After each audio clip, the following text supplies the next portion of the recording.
Welcome to Community Health Matters. I'm your host, Amy Marsalis. Our show today is focused on teens and keeping them safe, with guests to discuss the dangers of underage drinking, teen dating violence, and distracted driving. All of that coming up next on Community Health Matters.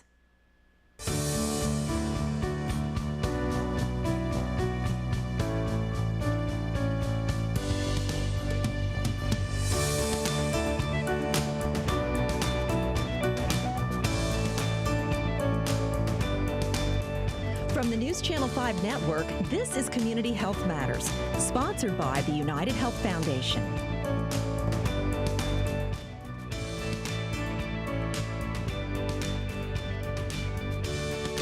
Hi everyone, my first guest today, Phaedra Olsen, has quite a powerful story and very personal story to share with us today about how her life really kind of changed directions from wanting to go into cosmetology, you told me, to now being very instrumental in getting the message out about underage drinking and drinking and driving. Welcome to the program. Thank you. I'm excited to be here. How did you get involved with MAD, if you'd want to share some of your story? Well, on May 11th of 1996, my life forever changed. Some of my friends and I had been to a concert in Columbia, Missouri. And while we were there, we had a wonderful time. No alcohol, no drugs, just a group of young people going out to have a great night. As we were driving home, though, that's when our lives forever changed. There were 7 of us total when the drunk driver hit the first car in front of me. And then he continued to carry on to be able to hit my car on what they considered a nearly head-on collision. Now, from that crash, I had many injuries. Both of my ankles were broken, my left thigh bone was broken, my pelvic was broken on the right and left side, my right forearm was broken. But that was just the external injuries. Internally, many of my organs were also damaged, but the most catastrophic thing that happened to me, due to the impact of the crash, we hit so hard that it actually ripped the aorta heart valve away from my heart. Oh my God. And at the young age of 22, I was taken in for open heart surgery. Now, during that surgery, I was literally dying on that operating table, and the doctor did the only thing that he could do to be able to save my life, and he shut off the blood supply to my lower extremities. By doing that, it paralyzed me and left me to spend the rest of my life in a wheelchair. But out of this, you have done so much for other people by spreading this powerful message that you take to young people that maybe they wouldn't take the message as seriously from someone else. But when they hear it from you, you told me you take this message to young kids, primarily high school kids, around this time of year. Exactly. So share the message that you're sharing with them and tell us more about what the MAD organization does here in Tennessee. Well, here with MAD, we actually have our power programs. We have a program called Power of Youth, and we have another program called Power of Parents, because we know that parents are the leading influence in these teens' lives. So if we can really take our world and be able to combine the two. So a lot of times I go into schools and, we have free programs, so that's a wonderful opportunity for schools to have us come in, especially during prom and graduation season, especially when you have parties that are going on and kids celebrating and possibly drinking. This is the best time to come in and let them know what can happen, life-altering situations that can happen in their lives if alcohol is involved. Are the kids pretty receptive to your message? What is their initial reaction that you can gauge when you talk to them? It kind of can affect so many of them differently. But I always start off and I ask them, how many of you have known someone who's been involved in a drunk driving crash? And you would be amazed to see the numbers of hands that can kind of raise in those auditoriums. It's surprising, and at that point I say, hold them up. Everyone look around. Do you see how alcohol can affect your life? By taking that type of a message and letting it kind of hit home about who do they know, who have they been impacted. And we spread that message that, taking away the keys to parents is not enough. That is definitely not enough, because about 32% of teens are drinking and driving, but that means 68% of teens that are dying because of alcohol are not behind the wheel of a car at all. They're dying for other situations. So we have to educate parents to be able to make sure that they are talking to those students and educating the students to make sure that they're taking the appropriate behavior. Let's talk about some of the dangers. There are the obvious ones associated with underage drinking, being in an accident, being injured, dying. But tell us about some of the other things that can be life-changing as well. Well, I think one of the biggest things that they need to realize is that I don't know how many times I've heard teens tell me that they've gotten in the car with someone who has been drinking simply because they wanted to make sure that they were okay, that they made it home all right. And those some often are the last words that those teens are ever speaking. It's just so sad. I don't think teens are well educated to think, don't get in the car with someone else who's been drinking. We often have to tell teens too that there's so many other high risk out there. I mean, there's falls, there's fires, there's, you can get into fights and cause all sorts of problems, and those can truly be life altering. Also, pregnancies, Exactly. flunking school, and being sexually assaulted. I read in some of the information here. Tell us about Power Talk 21 Day. Power Talk 21 is held every April 21st, and it's the nation's day for parents to talk to their kids about alcohol. And again, we know that parents are the leading influence in these teens' lives. So if we can get a parent to talk to a student over and over again, it cannot be a one-time conversation. You have to make sure that you're having these conversations where you're not being judgmental, where a child can ask you about alcohol. Because here's the truth of the matter. If you're not talking to your teen about alcohol, who is? And what information are they giving them? Isn't that the truth? You think, oh, kids aren't really listening, but you find otherwise. We do. If they get that message over and over, how do they start the conversation? Well, sometimes I think it can be a matter of saying, do you know anyone that drinks? Do you have friends that go out and drink? And you have to be, as a parent, you have to be willing to accept what their student is going to be able to say to you, and you have to find the appropriate time. You know what it's like if you have teenagers, you can't talk to them when they're hungry, and you can't talk to them as they're getting ready to go out for ball Right. practice. So I used to always think the best time is to talk to them when you have them in the car, that way they're trapped and they can't get out. Yes. But that seems to be a great time to have those conversations and just have it kind of casual, but at the same point, let them understand that there are consequences for their actions and that you have ground rules and you have standard rules.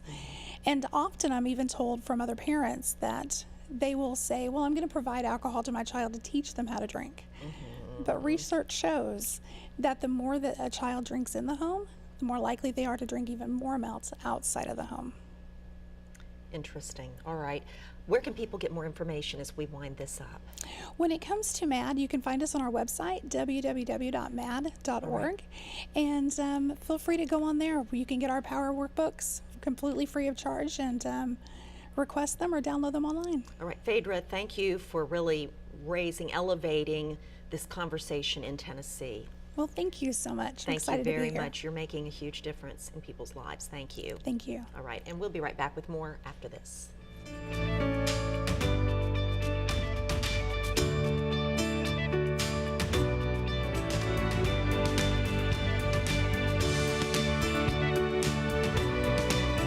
Next, we're talking with Lonnie Ramos about violence among teens when dating, in dating situations. Lonnie, welcome Hi, to thank the you. show. Good to have you. Appreciate that. This is fairly prevalent in our community. Why is this such a problem? Well, one is when you're talking about youth, they're so inexperienced in their dating and trying to understand. There's a lot of questions that go into the dating process. There's a lot of things that youth have not experienced in problem-solving ability and conflict management and negotiation. So when you don't have that experience and you're in an intimate partner, or what they consider an intimate partner relationship at that point, emotions just run extremely high also at that age range. And so self-control, ability to process and slow down, it's just not there. The frontal brain is just not working in that Not capacity. developed. Right. How common is it in our state or in this area? I assume you work mostly in this area. I work predominantly in this area, in the Middle Tennessee area. National statistics basically state 1 in 4, 24% of our young women will experience domestic violence or dating violence before the age of 18. 1 in 10 men, young men, will experience it before the age of 18. So the breakdown in numbers in some of the studies is what I have also seen, like with the CDC statistics, is Tennessee's running really on the state average, pretty close to it. What are some of the signs that parents need to look for that would indicate there is an abusive relationship?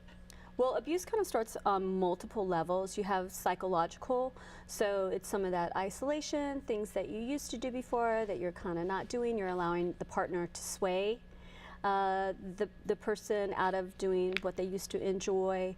Of course, the put downs, the shaming, the blaming, making the other partner responsible for his or her feelings. We all recognize the physical signs of abuse. You know, of course, if there was a bruise or something more severe, but just the shoving, the confrontational, that getting into one's body space, which is very typical anyway of our youth, but in that aggressive manner. And then we also have just the, you know, the sexual. And a lot of our youth are just very unskilled in that way. So they really don't, once they might give themselves to somebody, they don't realize how this can be manipulated or they can be coerced because of that situation. Is this addressed in our public schools? Oh, not at all. Not at all. Not at all. There's several groups that do try to do some after-school programs. The Middle Tennessee area used to have a program called Teen Peace, just due to funding. It's kind of gone away. So I believe that health classes do try to address it. We get called out to high schools, middle schools, community presentations all the time at the Domestic Violence Division. I see with some of the signs, warning signs of abuse on the list, calling or incessant texting. Yeah. And that kind of trying to control the other person. That's one of the signs. So what ends up happening a lot of times is, as an exchange of trust, right, give me what your passwords are. And so then they're checking up on people. I mean, this is what ends up becoming problematic. Initially, people find it very endearing to have somebody checking in on them and wanting to know where they are, and then it becomes a constant.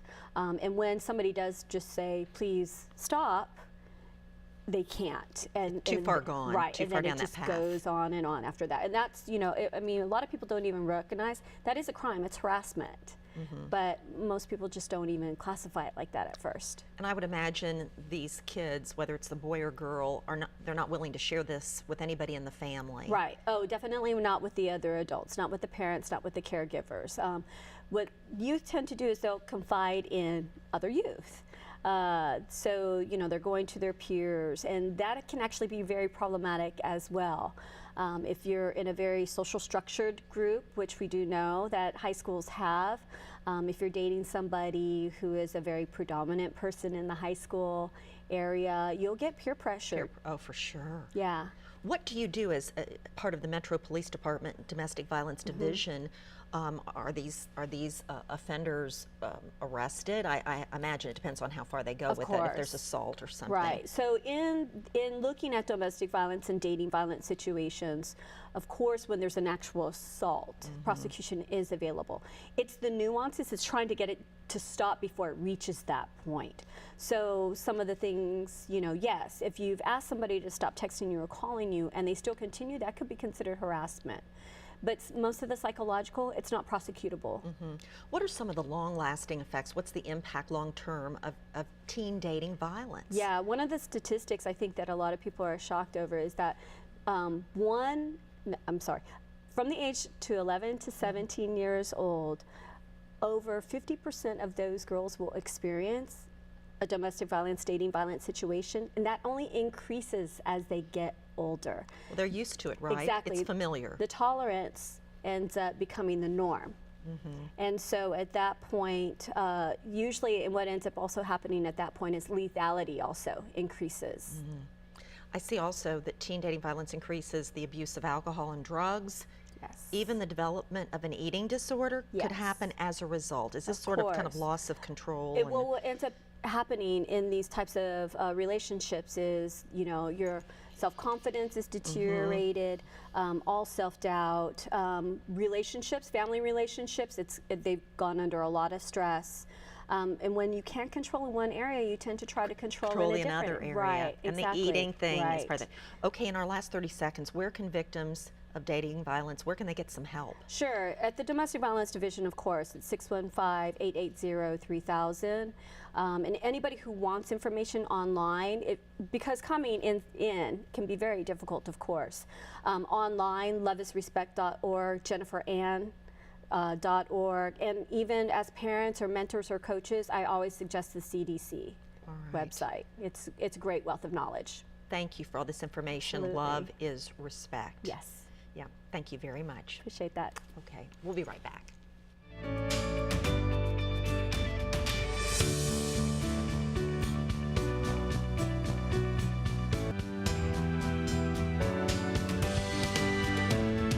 Vic Donahoe and Megan Buell are my guests today from the Tennessee Highway Safety Office. Welcome to both of you. Thank you. I know we're talking about distracted driving among teens and what's being done about it, how you're tackling it. What is the mission, first of all, Vic, of your office? The mission of the Highway Safety Office is to save lives through education and enforcement and awareness and voluntary compliance with our youth and our drivers on Tennessee roadways. And you know a lot about this. You shared with me that you were a highway patrol officer for many years. Yes. So you know of what you speak here. Yes, I'm a former state trooper of 27 years, serving my last 7 years in the administrative division of the Highway Patrol. And this is a new job for me, but it's been very rewarding. I'm very honored to serve in this position. Oh, I'm sure.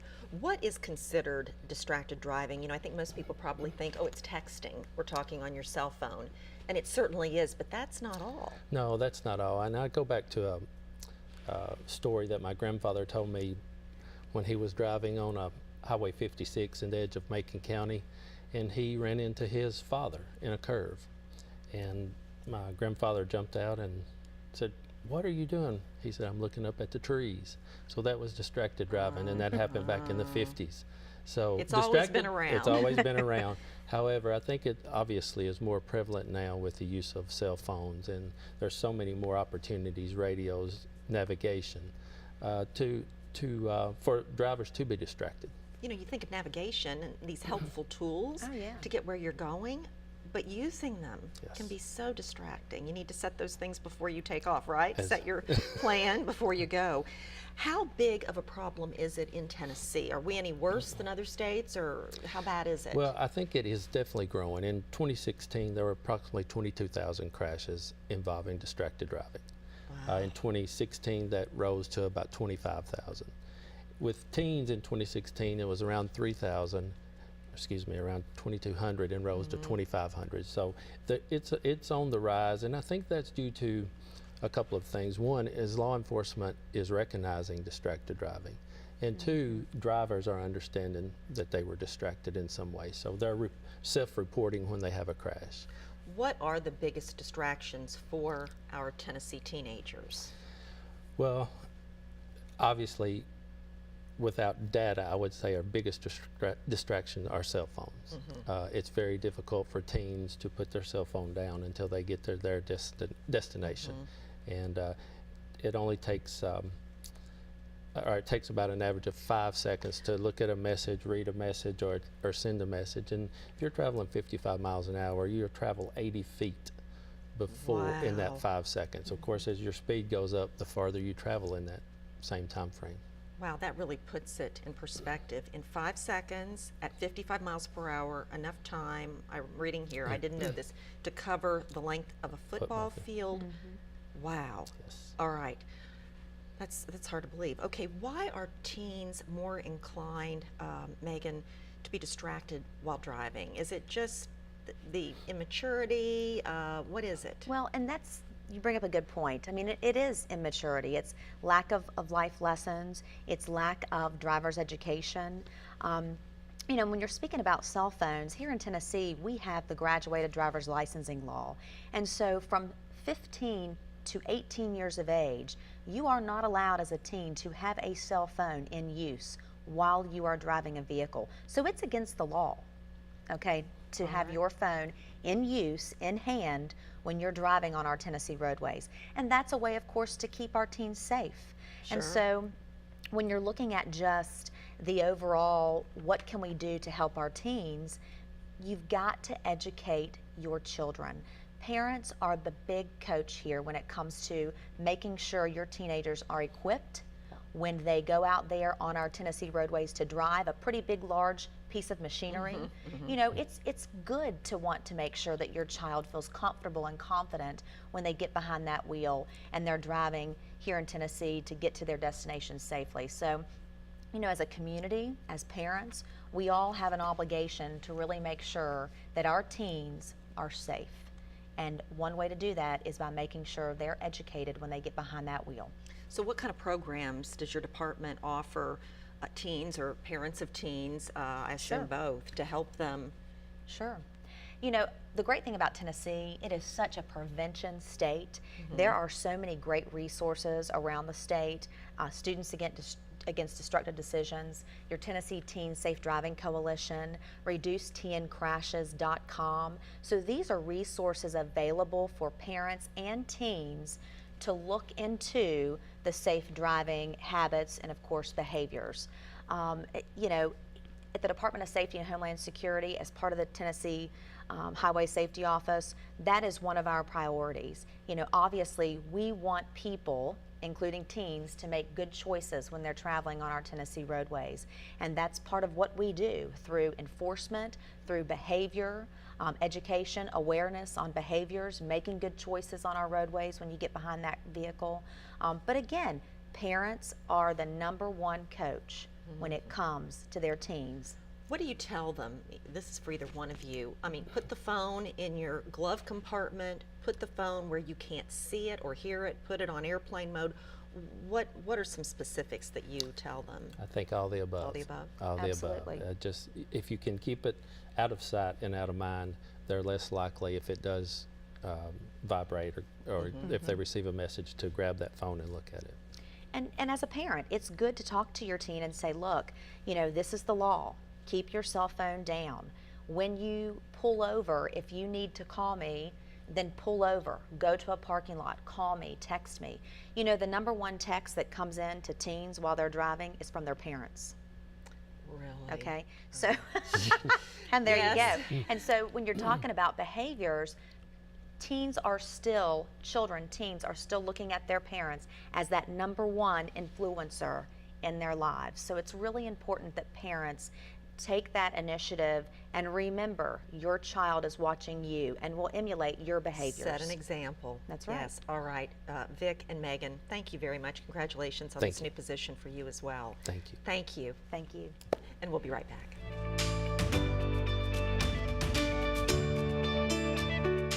Thank you for watching Community Health Matters. Learn more ways to improve your health at mycommunityhealthmatters.org.